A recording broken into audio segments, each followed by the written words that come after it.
காசு கொடுத்து ஓட்டு வாங்கிடலான்னு ஐடியாவை பழனிசாமி. நடக்காது பழனிசாமி, வேலைக்கெல்லாம் ஆகாது இந்த தடவை. நீ 20 கோடி தொகுதிக்கு இறக்கினாலும் வேலைக்காக.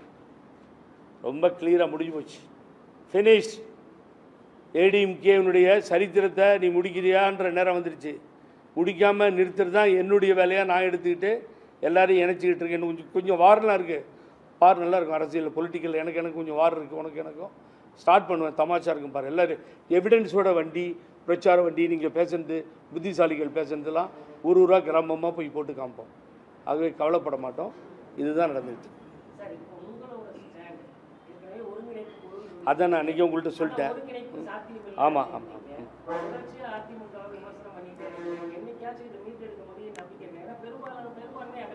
இல்லை சார், இங்கே சார் நான் அன்னைக்கு அழகாக பதில் சொன்னேன். பெரும்பான்மை அங்கே இருக்கான் சார். அந்த பெரும்பான்மை பொதுக்குழுக்கு இவர் மரியாதை கொடுத்தாரா? செயற்குழுக்கு மரியாதை கொடுத்தாரா? அம்மா ஒவ்வொரு தடவையும் கூட இருந்திருக்கேன். கூட்டணி பேசுகிறதுக்காக ஒரு கமிட்டி போடுவாங்க. சாருக்கு உங்களுக்கு தெரியும், எல்லாருக்கும் தெரியும். அது மாதிரி கமிட்டி போட்டாரா? 6 மாதம் கழித்து முடிவு பண்ணார். டெல்லியிலையும் சொன்னார், தமிழ்நாட்டிலையும் சொல்கிறாரு. அப்புறம் அமித்ஷா வந்தோடனே காலில் விழுந்து ஒத்துக்கிறாருன்னா அப்போ என்னாச்சு? பொதுக்குழு ஆதரவாளர்கள் அடிமைகள்ட்ட ஒரு வார்த்தை கேட்டால் போதாதா? என்ன பண்ணிட்டு போகிறாங்க அவங்க? அவர் தாங்க பிடியில் மாட்டிகிட்டு இருக்காருன்ற ஏன் ஒத்துக்கிட்டாருன்னா அதான் இந்த இடி இன்கம் டேக்ஸ்லாம் பேசிக்கிறாங்க நாட்டில். அது மாதிரி நிறையா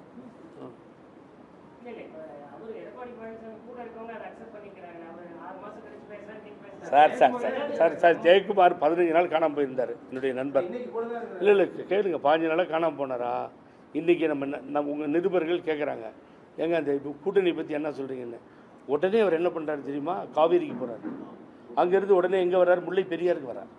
முல்லை பெரியாருக்கும் காவேரிக்கும் போயிட்டு உடனே தாமிரபரணிக்கு போகிறார். அப்புறம் வேறு எங்கேயோ போகிறாரு. அப்புறமே என்ன அப்புறம் சொல்லிவிட்டு என்ன பதில் சொல்கிறார்? ரொம்ப சூப்பராக அவர் எவ்வளோ கிளவராக பதில் சொல்கிறார், கவனிக்கிறீங்க எப்படி டேக்கிள் பண்ணுறாருன்னு. இதை பற்றி பொதுச்செயலாளர் தெளிவாக சொல்லிட்டாரு. அது விட்டுருங்க, அதை விட்டுருங்க.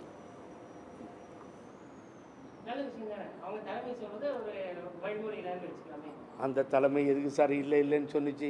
எங்கள் ஜெயக்குமார் எதுக்கு சார் முடிச்சு விடாமன்னு தோற்று போயிட்டேன், எனக்கு அசிங்கமாக இருக்குது, பிஜேபி போட்டிருக்கிறது அவமானமாக இருக்குது, ஓடாத வண்டின்னு எப்படி சார் சொன்னார்?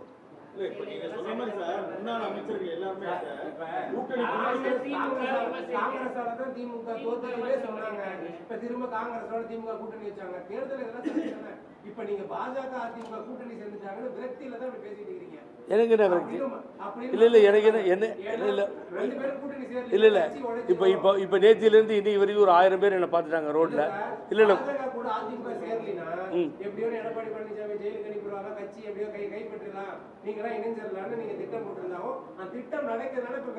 இப்போ நான் உட்காந்து பேர் சொல்லாத ஒரு நண்பர் என்டிஏல 2 பேர் இருக்கிறதா சொன்னாங்கன்னு அவரை பற்றி பேசிட்டு தான் நான் ப்ரெஸ் மீட்டே ஸ்டார்ட் பண்ணேன். அவர் எந்த ஃபுட்பாத்தில் இருக்காருன்னு கேட்டேன். எனக்கு யாரோட எந்த கான்டாக்டில், நானும் ஜேசிடி பிரபாரன், அப்புறம் மிஸ்டர் பழனிசாமி, இப்படி நாங்கள் ஆரம்பித்தோம் சார். கூப்பிட்டு பார்த்தா வரல, எவ்வளோ ட்ரை பண்ணோம் காம்ப்ரமைஸ்க்கு. அதனால் எனக்கு என்ன வருத்தம் சார்? இன்றைக்கி ஏன் தைரியமாக புகழேந்தி மாத்திரம் பேசிகிட்டு இருக்கேன். இங்கே கொள்ளடிச்சு நான் எதுவும் வச்சுக்கிட்டு இல்லை சார். அதை கொள்ளடிச்சு எதுவும் வைக்கல, ரெடியாக இல்லை. நான் யார் பின்னாடி யாரும் இல்லை, நான் ஒருத்தன் தான் இருக்கேன். நான் ஒருத்தன் தான் இருக்கேன். நான் தான் மாண்புமிகு எல்லோருக்குமான முதலமைச்சரை அம்மா பிறந்தநாள் அன்றைக்கி கேட்டேன். கொஞ்சம் ஸ்டார்ட் ஆச்சு, விசாரணை பண்ணாமல் இருக்கீங்க. 2 விஷயத்தில் கவர்மெண்ட் தேர்தல் கிட்ட வருது. மாண்புமிகு முதலமைச்சருக்கு திருப்பி நான் சொல்லிட்டு இருக்கேன், பிரச்சனை ஆகும். என்னாகுன்னா நீங்கள் பாருங்கள், கோர்ட்டு உத்தரவு போட்டோம். 18 காமன் ஆர்டரில் 18 பேரை விசாரிக்க சொல்லியும் நீங்கள் 17 பேரை விசாரித்து பழனிசாமி விசாரிக்கலை. இன்னும் பெண்டிங் இருக்குது கொடநாடு கொலை கேஸில். அதே மாதிரி இன்னொரு கேஸு அந்த ஆறுமுகசாமி கமிஷன் ரிப்போர்ட் கொடுத்து அதுவும் நடக்கலை. ஆமாம் சார், என்ன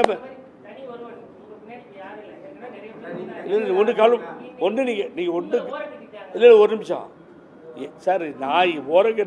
நான் என்ன சொல்லிட்டு இருக்கேன், பழனிசாமி பின்னாடி மாத்திரம் யார் இருக்காங்க? நானே நிற்கிறேன் சார் எடப்பாடியில்.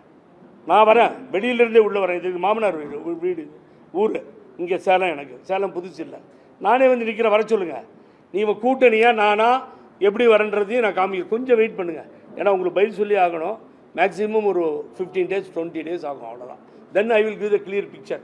எவ்வளோ பேர், எத்தனை தொண்டர்கள், எத்தனை லட்சம் தொண்டர்கள், மக்கள் பின்னாடி வராங்கன்றது நீங்கள் பார்க்க தான். எடப்பாடிக்கிட்ட என்கிட்ட ஆள் இருக்கேன், அங்கேயே ஆள் வச்சுருக்கேன் போட்டிடுறதுக்கு. இல்லைன்னா நான் டெஃபரட்டாக போட்டியிட தயார். பழனிசாமி எதிர்த்து எடப்பாடியிலே போய் போட்டியிட புகழேந்தி தயார். நான் முதல்ல எல்லாத்தையும் ஆர்கனைஸ் பண்ணணும், பண்ணிடுறேன். பண்ணிட்டு களத்து சார் இந்த கொஸ்டன் ஒன்று எடப்பாடியில் அவர் எதிர்த்து நிற்கிறதுக்கு தயார் சார். கவலையப்பட மாட்டேன் அதை பற்றி. ஏன்னா என்னால் ஒரு துரோகி தோக்கடிச்சப்பட்டார்னா அதுதான் சரித்திரமாக இருக்கணும். அது வெரி இம்பார்ட்டன்ட். நான் இப்போ என்ன பண்ணிட்டு இருக்கேன்னு சொல்கிறேன். ஒரு இப்போ நான் நேற்று கோயம்புத்தூர் போனேன். கோயம்புத்தூர்லேருந்து வந்தேன்.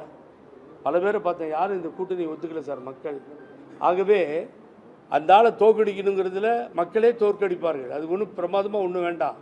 இனி இந்த அலையன்ஸ் எல்லாம் ஜெயிக்காது சார். எனக்கு நான் சொல்கிறேன். ஏன்னா அண்ணாமலை எடுத்து பாதி பிஜேபி இருக்கிறதுல பாதி காலி ஆயிடுச்சு. அண்ணாமலை எடுத்தது பிஜேபியில் இருக்க மிஞ்சியவர்கள் ஒப்புக்கொள்ளவில்லை. தடுமாறிட்டு இருக்கார் பாவம். அவரும் அவ்வளோ பெரிய லீடராக சப்போர்ட் பண்ணி என்னென்னோ பண்ணார். கடைசியில் இதுதான் கெஜின்னு இப்போ தான் அவருக்கு அரசியலை கற்றுக் கொடுத்துருக்காங்க. 28,000 மறக்கூடாது, தப்பாக சொல்லக்கூடாது.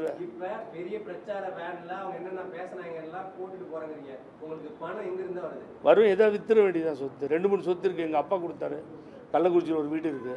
அப்புறம் நானாக சொந்தமாக 2 இடத்துல வாங்கினேன். சம்பாரிச்சு எஜுகேஷன் இன்ஸ்டியூட்லாம் வச்சுருந்தேன். வேணா விற்றுருவேன், கவலையே பட மாட்டேன். ஏன் கவலைப்படுறீங்க? உங்களுக்கு இப்போ நான் உங்கள்கிட்ட 10 ரூபா கேட்பேன், கொடுப்பீங்களா நீங்கள் மெம்பர்ஷிப்பில்? தமிழ்நாடு மக்கள்கிட்டே வாங்குவேன். தலைவர் கட்சி ஆரம்பிக்கும் பொழுது பணம் இல்லைங்க. 71 உலகம் சுற்று வாலிபன் வரும் பொழுது பெரிய இன்கம் டேக்ஸ் ப்ராப்ளம். கவலையே பண்ணல தலைவர். வாழ்வா சாவான்னு ஆயிடுச்சு அவருக்கு.